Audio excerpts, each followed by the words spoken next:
Hello guys, and welcome back to my channel. In today's video I am sharing lessons from my 30s. It was my birthday month this month, and I'm closing this month off with this video.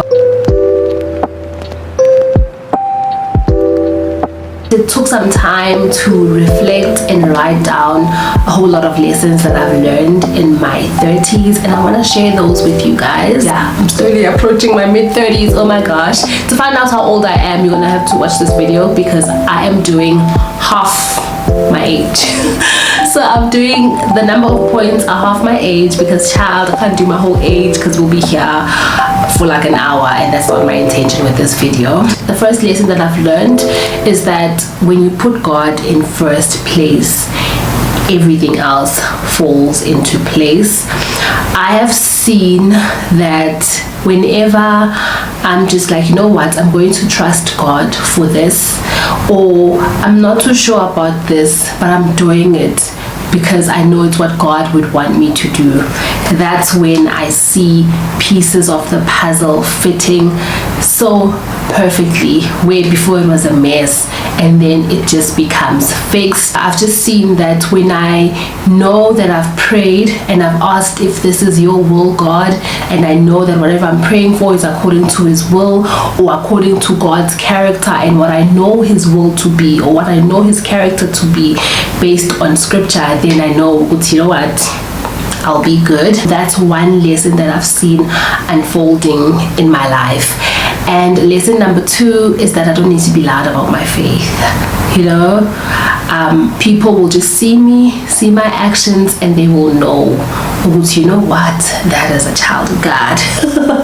There is this thing where I grew up at church, and it's like the first thing you come with is that aggressive sanibonani kamalam businigiwe ngisindisiwe, and like it's good and it's something to be proud of and to mention like that. But for me, I've just lived my life and learned to, you know what, you don't have to be loud and forceful about your faith.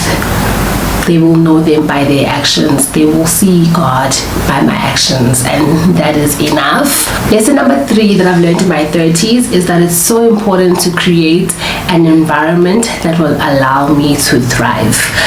And one prime example of this is that I'm a very peaceful person. I do not like confrontation. I don't like courageous conversations I can have, but I don't like confrontation and constant debate and struggle. So I've fostered an environment in such a way that I limit those people in my life, my exposure to those people. There are people who are argumentative and overbearing in personality, and I just shy away from those people. It's that simple, so that I know that I'm rocking with people who are on the same wavelength as me, or who I know have respect and basic manners and know how to respect other people, and we can disagree but cordially. It doesn't have to be a confrontation. So I've learned to protect my peace, my space, and to only allow people in my space that I know will respect and contribute towards my peaceful life that I want to lead. So that's one thing that I've seen in my 30s that I do. I'm fostering an environment that allows me to thrive by having the right types of people around me, and by also watching how I react, because some people can be provocative even if they're close to you. They can be family, can be anyone, but I try to always maintain my peace. And number 4 that I've learned is to receive assistance, and sometimes even to ask for assistance, because I know I became a wife and a mother at a very young age, in my early 20s.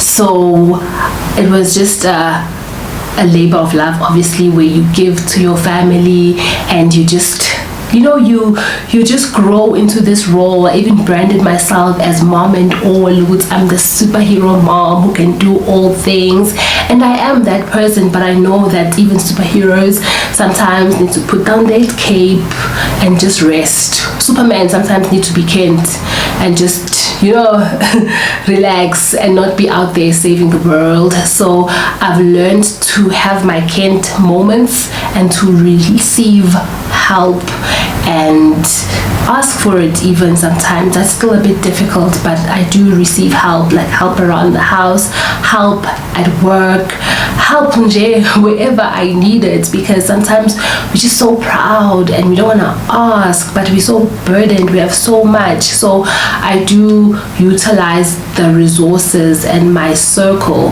for help and assistance, and that has really helped me to be more effective in my career, more effective in my family, and just overall a better person to be around. Number 5 is that I've understood that I am an extrovert who was raised to be an introvert, and I'm okay with that now. It's weird, but I was this very hyper curious child, just wanted to know all these things, but my parents would like turn me down, especially my mom, be like, yo, ungaphaphi kakhulu, don't embarrass me. She'd give me that look. And so I was always very self-conscious. Oh my gosh, I'm embarrassing them. Oh my gosh, I'm being too much. So I have moments even now in my adult life where I see myself being this extroverted person, wanting to be around people, feeding off of people's energy, like kube mnandi, even at different settings. And it's like, yo, I'm loud, I'm just like, yo. And then I also have moments where I just want to be by myself, journal, collect my thoughts. If it's a social setting, sometimes I feel awkward. I'm like, yo, can I be on my phone? This is antisocial, let me not be. But I don't also want to talk. I'm like, oh, get overwhelmed. And that's when my introverted nature also comes in, where because maybe I don't want to embarrass anyone. I know my mom is not there, but you also don't want to be too much, because I was raised to not be too much, and it's something that I'm still trying to see how it can fit better in my life, rather than to truly unlearn all of it, because there is a benefit in terms of being well-mannered and respectful in social settings, but you also don't want to be held back by that thing of, yo, I'm going to embarrass myself or someone if I speak. So I've in my 30s, I've realized that these are the two natures that I am, because how you brought up contributes to how you are. You end up becoming that, but how you are inherently also always will come out. I know that these are the two traits that I have, and I'm learning to infuse them into the person that I am, and to learn to bring out the one that's most necessary for a space. It's still a challenge, but I'm working on it, and I think the discovery and just the journey of getting to understand that this is actually what happened to me, because I didn't understand. I'd go to one person, they'd be like, yo, avu papile, you're so hyper, oh my gosh. And then I'd go to someone else, then I'm like, who am I? But I've learned to understand myself and accept myself the way that God made me and raised me, and how I am. The 6th lesson that I've learned has to do with corporate, and it is that my work will not speak for itself. But it's actually not in corporate, everywhere else, even at home, around the house. But especially in corporate, you need to say that I did this last week, I was working on this, or I have achieved this. If it's something big that you've achieved that maybe your superiors aren't aware of, it might not be on their radar. So it's very cringe, because I was raised to be humble, and only spoken to, or will recognize you if you are deserving, but if not, it's okay. It's not easy for me to just flaunt, look at me, this is what I've done, I'm doing this, but I've seen that it works in my favor when I do. So I've learned that my work will not speak for itself. I need to speak for it and bring it to the people's attention, to the right people's attention. it's still difficult, but I'm learning that in my 30s, and I'm just so proud of the progress that I have made when I have seen myself speak up for myself. Number 7, I've learned that my joy and my happiness is mine, and it comes from the Lord and no one else. So no one else can steal it from me. It's very similar to number 2, where I mentioned that I control my environment in terms of like the people that I let in. But with this one, the point is I'm in charge of my feelings and my state of being. So I can't, or it must be very difficult for people to anger me in such a way that they change my state or how I am. They can do things that, this is annoying, or what you do could induce anger in me, but I suppose I'm angry, but I'm not really angry. So I'm very slow to anger, slow to these negative emotions, because I know that my joy, my happiness, my peace is mine. And this is so freeing. I think it frees my kids from having to constantly impress me, to try make me smile or make me happy. Even my husband, obviously any love and affection that I get from him is very, very welcome and appreciated and needed. Like, show me that love, I need it. But there's no obligation for him to be the one who has to turn around my mood and make me happy. It's like, I know that the joy of the Lord is my strength and it lives in me.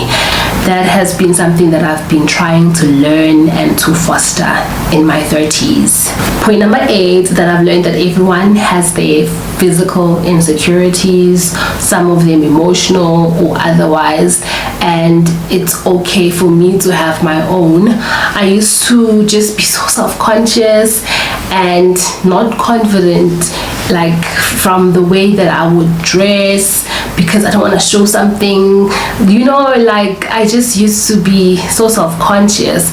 But in my 30s, I feel so free. So what if I'm flawed in that manner? It is what it is. That's how God made me, and I have to be accepting, because this is the only life that I have. And imagine if I live all of it constantly feeling like, I have this flaw, and just walking around like I'm so flawed. Like I used to do that when I was younger, but now I'm just like, it is what it is. I'm flawed. Come on, move on from it. Let's go. Like, it is what it is. We all have different insecurities. And number 9 is that I've learned that money is for executing on the things that we need done. In my 20s, I spent a lot of time sacrificing and building wealth, which was great for me, because then I reached my millionaire goal at 30, and I was very proud of myself and have worked on maintaining. But I've learned to pivot now from sacrificing so much, but to actually allowing what I've plowed to actually now work for me. And that's so good. Some people are like, just throw money at your problems, darling. Like, if I need something done quickly because I can't do it myself, then I can outsource it. Someone can do it probably better than me and quicker, and move on. It's probably worth whatever it is that they're charging, rather than 5 hours or 10 hours of my time doing the task when someone else can do it, and I can also be of financial use to that person. So I've learned to allow my money to work for me, rather than to always be working to get money and to always be sacrificing. As much as that was good for a specific point in my life, and obviously it's not that I'm reckless now, just throwing money and everything, no, but I think I'm finding a very, very healthy balance. And I don't think I would have found this balance if I hadn't done the sacrificing. So I think that was also necessary for that time. Not that it's not necessary ever, it was necessary for that time, and this is also necessary for this time or this period that I'm in, because I probably wouldn't be in this period where my money is working for me if I hadn't been sacrificing in my 20s. And point number 10 is gonna sound a little bit really now, but I've learned to no longer attend meetings where I don't have an agenda. But obviously, like, sometimes it depends who's setting the meeting. But I'm very intentional about how I spend my time, so I try to, I decline meetings if I really am not necessary. I've learned that from one of my recent clients, that if you're not needed in the meeting, you can just decline and not attend, It's not like we're ticking a register now and you just have to be present, because you have to be of value in that meeting. So even I get so many DMs, and I just always evaluate what agenda do you have about this thing that you're DMing me about, or that you emailing me about. Cool, I can entertain it, because it's clear, not just a random airy-fairy thing of just hi. No. So I'm very proud of myself for that, because it means I'm spending my time on the right things, on the important things. So not to say don't DM me, guys, please do, just be clear on what it is that you're requesting. A hi, especially on LinkedIn, is so unnecessary, and probably you won't get a response if you just say hi. But if you say hi and you whatever it is that you need, and kind regards or bye, then I can respond to something like that. So yeah, one of those things. Yes, guys, we are still going. We still haven't reached half my age yet. Once we reach half my age, that will be the last point. Okay, let's continue. Number 12 is that I have learned to fight and work for the things that I want. So as much as I'm not a confrontative person, I want things to get done, and I want them to be done well. So I've learned now to do things and get things done. I fought so hard to get my child into this other school that I wanted, because she was in another school that I didn't want. And when they've said no, we're not accepting you, and you just keep pushing, I kept emailing back. I feel like I was such a Karen, but I had to. And then she was accepted at the school, and then I was like, yay. And you're like, okay. At the end of that, you're like, it wasn't a great encounter. It took a lot from me, but I've got the result that I wanted. And I think previously I used to be all about faith, and just if I've prayed about it, God will just make it happen. If they've responded that she's declined, then I guess she's declined. So what I've learned is that my prayer and my actions need to be aligned. I need to do both of them just as hard as the other, so that I'm left with no regrets. I can know that, okay, this is just God pointing me in another direction. Which leads me to number 13, which is adaptability and flexibility. I've learned the importance of just adapting to the different environments that will be presented to me. I may have prayed as hard as I wanted to and done as much as I can, but if God says no and something just doesn't happen, I've learned that it's okay. I've learned that I need to be adaptable. I need to be flexible, because life always throws curveballs, but you need to just learn to adapt. And I think that's a very difficult skill, and I can't say I've mastered it, because another curveball can just come, but I'm working very hard to say, okay, let me build my resilience when it comes to this. Okay, this is happening now, let me be even more resilient. Okay, let me adapt. Let me just keep being flexible to life's challenges. And I think it's a good thing to have. It's not that I have it, I'm learning it in my 30s, and I just really want to implement it more. I think also the fact that I'm in consulting now, there's so much change. It's like change is the only constant, because you've got new clients, new projects all the time, so you can easily feel like you're something new again. So now that I am in consulting, I'm constantly doing new things. I think that's building that adaptability and flexibility. Okay, we're changing route, and we always obviously looking for solutions for our clients. If one solution is not working and we've explored that point, then we pivot, we change direction, and we explore something else. We don't say, oh, we've worked so hard on this must be the answer. No, we pivot. So I'm applying that in my life as well. Okay, sometimes you must just not sweat the small stuff and just pivot if need be. Number 14 is that I've learned to design the life that I want. So generosity is a value of mine. It's something that's very important to me. Obviously, blessed is the hand that gives than the one that receives, right? So I always want to just see, how can I be of service? How can I give to this situation, or to something that's greater than me, that's outside of me. So I've designed my life in such a way that I can do that. I can be spontaneous, I can be fun, I can do random acts of kindness. Like, we'll be chatting with my mom and she's like, yo, I feel like having some Nando's, and then I'll just order it for her on the app and she'll just see it arrive and she's like, what, did you order me this? And I'll be like, yeah, you said you felt like. And it's like, oh my word, okay, thank you. So it's the little things that you sometimes feel like, I'm fine, I can't do much. But with technology, there's so much that you can do. You can touch someone's life who's overseas while you are here. You can just do so much. So I'm always I'm always listening to like God and the nudges of the Holy Spirit in terms of who to bless. And I love the nudges. Obviously, sometimes you're like, yo, I could keep the money, but you know that ultimately the money that we have is not ours, it's for God, right?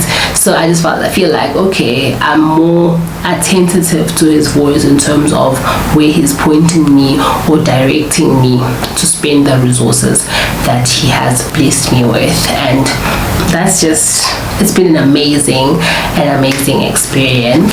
Number 15 is that I've learned to give people grace.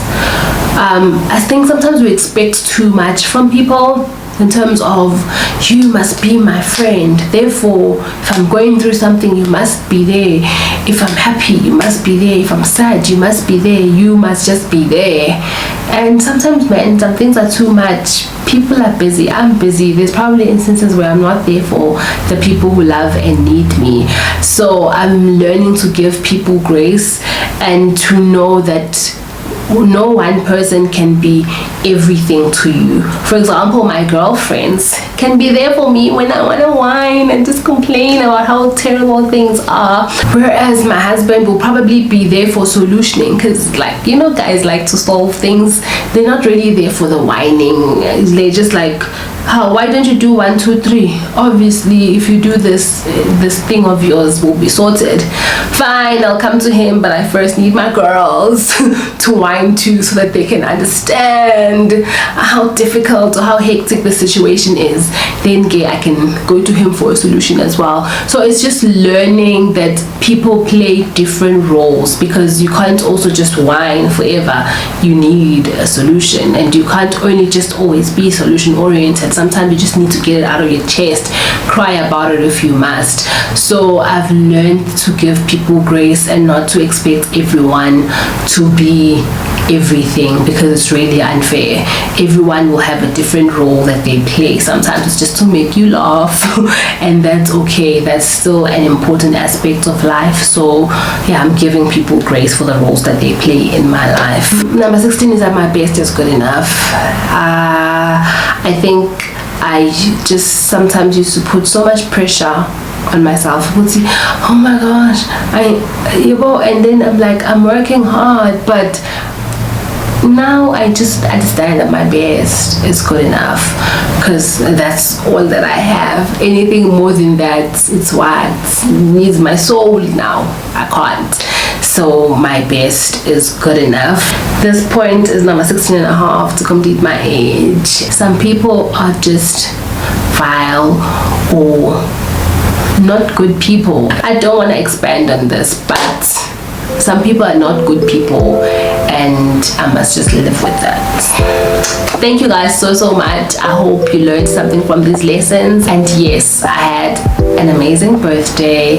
Thank you for all the wishes, for those who did wish me a happy birthday, and I will see you guys on the next one. Bye.